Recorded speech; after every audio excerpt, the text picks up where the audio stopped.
நம்ம Ashwin sweets and snacks export பண்றதுக்கு 7373041434 மற்றும் www.ashwinsweets.com கான்டாக்ட் பண்ணுங்க.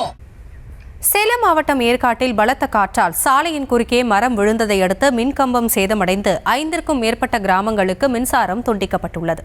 இதுகுறித்த விவரங்களோடு இணைகிறார் நம்முடைய செய்தியாளர் மணிசெல்வம், அந்த மரத்தை அப்புறப்படுத்தும் நடவடிக்கைகள் எடுக்கப்பட்டிருக்கிறதா? ஏதேனும் சவால்கள் இருக்கிறதா? விவரங்கள் என்ன? வணக்கம் அஸ்வினி. சேலம் மாவட்டம் ஏற்காட்டில் கடந்த சில நாட்களாகவே அவ்வப்போது கடும் பனிமூட்டமும் சாரல் மழையும் இருந்து வருகிறது.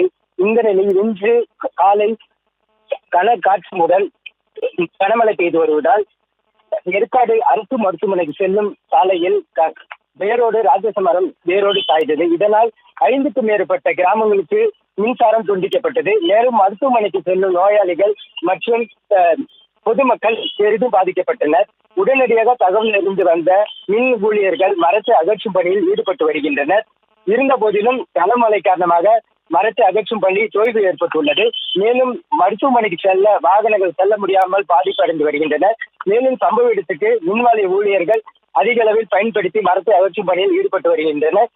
இருந்த போதிலும் கனமழை காரணமாக தொய்வு ஏற்பட்டு வருகிறது. அஸ்வினி, விவரங்களுக்கு நன்றி. நம்ம Ashwin sweets and snacks export பண்றதுக்கு 7373041434 மற்றும் www.ashwinsweets.com கான்டாக்ட் பண்ணுங்க.